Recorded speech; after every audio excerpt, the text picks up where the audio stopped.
And also that yellow, see there's a sort of yellowy lime green one? Yeah. That is, in fact, Aspergillus flavus, and that's the one that produces a toxin called aflatoxin. Now, aflatoxin is probably the most deadly known toxin known to man. Just a little tiny crystal of it would be enough to kill someone. Roquefort, one of the world's best-known blue cheese towns.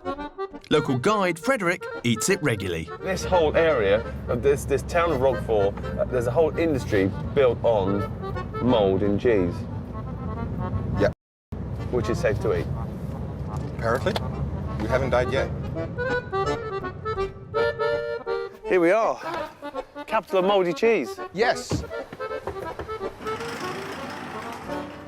Madame Delphine. Bonjour, Frédéric. Monsieur Frédéric. Local producer Delphine is showing me around her family cheese factory. It's based around a very particular type of mould grown in her downstairs cellar. Beautiful little cave down here, right in the basement. Traditional wooden slats. But how come we're looking at bread? I thought I was here to see cheese. So first, she makes a small little chimney. Right. Le pain est mou. Voilà. Take a little spoonful of the mould. Vous mettez dans le pain et vous rebouchez. And then that's it. And you let that mould feed on the bread and then harvest the mould from the bread. Vous mettez le thermomètre dedans. During the 3 weeks that the mould is inside the bread, the temperature rises, and that's a sign that the mould is actually fermenting. Yeah. Once the temperature has stagnated, the bread inside doesn't exist anymore. It's all mould, and it becomes their particular mould for their particular cheese. What's really interesting is that you're creating the mould on the bread, and if I found the bread at home in my bread bin with the mould in, I'd probably go, oh, I'm going to throw it away. But I find the same sort of mould in cheese, and I think, I can't resist it, I'm going to eat the whole lot. Can I taste some? Est-ce qu'il peut en goûter? Oui, il n'y a pas...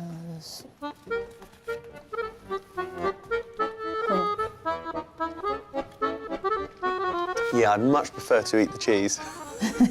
Let's get the silly Englishman down in the cave and make him eat mould. So what I would really love to know is how you actually get that mould in the cheese. This stage of the process involves a huge salt shaker packed full of mould, which is scattered over the curds. So in a way, it's almost like they're planting seeds, the very beginnings of the blue mould. The curds are left to ripen for up to 10 months. Then, voila, they emerge as perfect rounds of Roquefort cheese. Wow, look at that. So the lovely marbling, that's all mould. That is totally safe to eat. Ah oui, c'est Yeah, the excellent pour la santé. The blue cheese is actually excellent for your health. And what would your cheese be without mould? No cheese. Que serait votre fromage Pas de sans le fromage. No cheese. But why is this mould safe to eat where other moulds may not be? It seems that question had never even crossed their minds. Perhaps I'll find the answer in Edinburgh. I've come along with a slice of mouldy bread. Ah, Dr. Hickey. Hi, good to meet you. How are you? Dr. Patrick Hickey's a fungal cell biologist, or a mouldy bread expert to you and me. I've got my bread here. Yeah, so on one of the species here on this crust, it's a kind of green mould, and that probably is penicillin, which is closely related to the penicillin that grows on Roquefort cheese. And it's a pretty good fungus, actually. It produces an antibiotic, which stops us getting bacterial infections. Is it safe to eat? Well, the thing is, until you have identified a mould, you can't necessarily say it's safe to eat. There are some moulds that look very similar to penicillin, which can be deadly. Right. These mould colonies are at a stage where we can't identify them, so we can't say whether they're good or bad. There's just a very few little white colonies, and we don't know what those are. So I suggest we leave them for another 10 days and come back and have a look at them. I won't shake your hand, it's all mouldy. Later, we'll check on the progress of the mould colonies. Hi there. Can we go to Edinburgh University, please? OK, sir. My original slice has been mouldering in Edinburgh for 2 weeks. It's time to make a return trip and see what's become of it. Do you ever get mouldy bread at home? Yeah, I just cut it off, And then eat it? toast it. Didn't do my granny any harm, mate. Really? Back in the day, yeah, just cut the mould off and went with it. So we'll talk to some experts about mould and try and get to the bottom of it, really. Do you know, the expert probably only got the answer from his granny.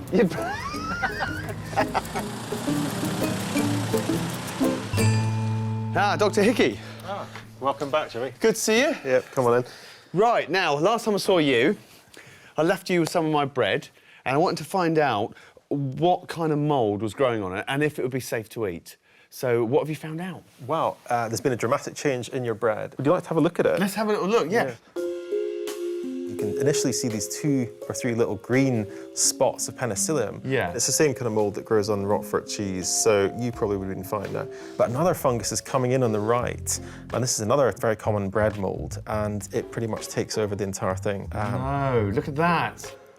It engulfs everything, including its competition, the penicillium mould. Yeah. So this is over about the course of about 3 days. It's a fungus fight. Exactly. Typically, a loaf of bread will have maybe 10 or more different types of fungus all fighting it out for space. And often you will get a succession. So you might get small spots of mould, and then something that gets in a bit later on will just take over the entire thing, like we're seeing in this movie. Wow, that's incredible. I mean, that looks like something from science fiction, doesn't it?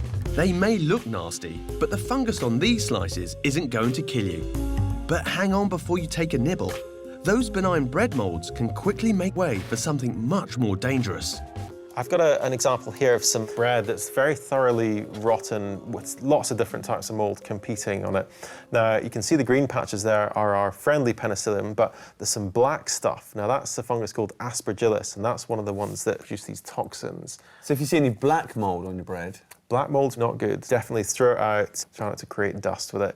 And also that yellow, see there's a sort of yellowy lime green one? Yeah. That is in fact Aspergillus flavus, and that's the one that produces a toxin called aflatoxin. Now aflatoxin is probably the most deadly known toxin known to man.